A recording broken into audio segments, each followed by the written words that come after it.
अब कभी कभी ये सवाल आता है कि प्राथमिक और द्वितीय मेमोरी में क्या अंतर है।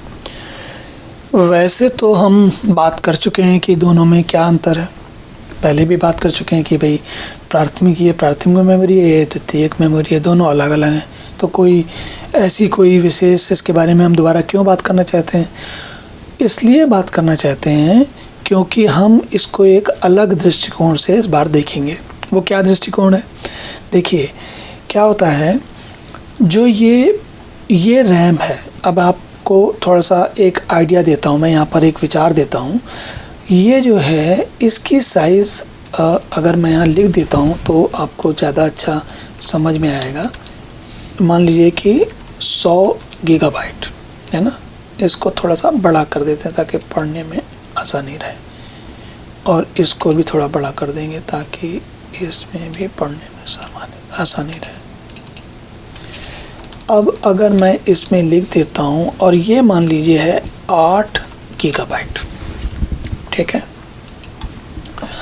अब आप इसको थोड़ा यूँ समझें कि ये है आपके प्राथमिक मेमोरी रैम 8 गीगाबाइट, और असल में यहाँ की बजाय मुझे इसको यहाँ लिखना चाहिए। देखिए यहाँ नहीं लिखते, इसको रैम में लिखते हैं ताकि आपको ठीक से पता रहे। अब देखिए, तो ये जो है, ये देख रहे हैं आप, ये 8 गीगाबाइट और ये 100 गीगाबाइट। तो इसमें जो सेकेंडरी मेमोरी है, इसमें हम ऑपरेटिंग सिस्टम इंस्टॉल करते हैं, आपके एप्लीकेशन इंस्टॉल करते हैं। जैसे मान लीजिए अभी ये जो फायरफॉक्स है या जो क्रोम ब्राउज़र है, वो यहाँ पर डाउनलोड किए जाते हैं और इंस्टॉल किए जाते हैं सेकेंडरी मेमोरी में, द्वितीयक मेमोरी में।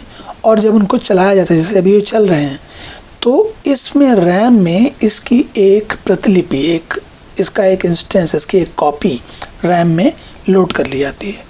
किसकी? ब्राउज़र की, या जो भी एप्लीकेशन हम प्रयोग कर रहे हैं उसकी, है ना। जो भी अनुप्रयोग, जो भी एप्लीकेशन, जो भी सॉफ्टवेयर हम प्रयोग कर रहे हैं, उसको डिस्क से पढ़कर रैम में लोड कर लिया जाता है।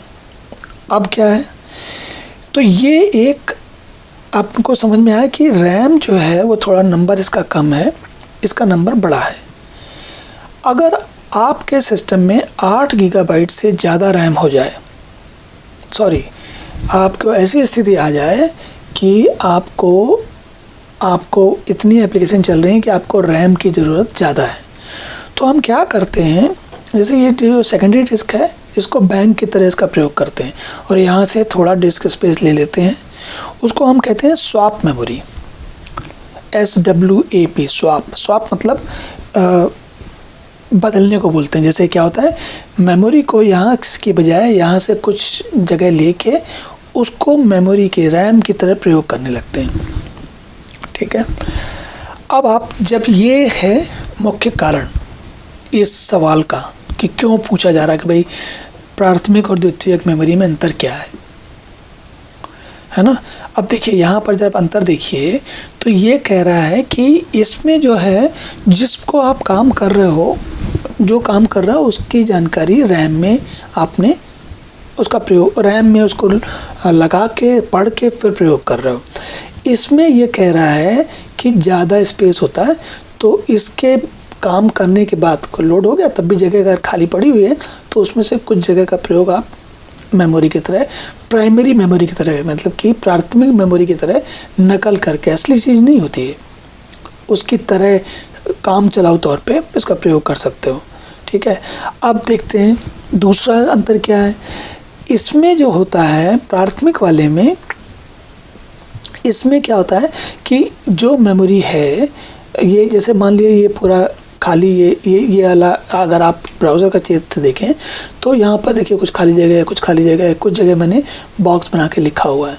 अगर मुझे आवश्यकता पड़े तो मैं किसी बॉक्स पकड़ के हिला डुला के या पूरी स्क्रीन साफ़ कर सकता हूँ और अपना काम कर सकता हूँ, है ना। तो उसी तरह से जो ये रैंडम एक्सेस मेमोरी होती है, इसमें मैंने आपको पहले बताया, पहली बात कि कोई कहीं भी किसी जगह पे भी तुरंत पहुँच सकते हो आप। जो ये सेकेंडरी मेमोरी होती है, डिस्क मेमोरी होती है, उसमें बिल्कुल रैंडम एक्सेस नहीं होती, उसमें थोड़ी सीरियल होती है, यानी कि एक किनारे एक तरीके से चलना होता है और थोड़ा बहुत रैंडम कर सकते हैं, दोनों का मिला जुला असर होता है। तो इनको मतलब अंतर देखिए, पहली बात तो ये कि इसके साथ प्राइमरी मेमोरी के साथ सेकेंडरी मेमोरी को इसके रूप में, प्राथमिक मेमोरी के रूप में कुछ समय के लिए यूज़ कर सकते हैं। तो ये आशय हुआ, कारण हुआ कि क्यों ऐसा करेंगे हम। दूसरी चीज़ आकार हुआ, इसमें ज़्यादा जगह होती है, इसमें कम जगह होती है। तीसरी चीज़ ये जो होती है, ये एक ऐसी है जो कि आपकी मेमोरी जब आप पावर चली जाएगी तो ये इस रैम का सब कुछ चला जाएगा, लेकिन जो ये सेकेंडरी मेमोरी है इसमें हमेशा बना रहेगा। और चौथी बात ये है कि ये रैम की स्पीड बड़ी फास्ट होती है, डिस्क की स्पीड उतनी फास्ट नहीं होती। तो इससे अगर इसका कुछ हिस्सा हम इसके काम के लिए प्रयोग करेंगे, 8 GB से ज़्यादा ज़रूरत पड़ने वाली है हमको तब, तो जो हिस्सा प्रोग्राम को प्रयोग करते वक्त इसमें से, डिस्क में से, सेकेंडरी डिस्क में से पढ़ना होगा, वो थोड़ा धीमी गति से काम करेगा, है ना। तो ये कुछ अंतर हुए।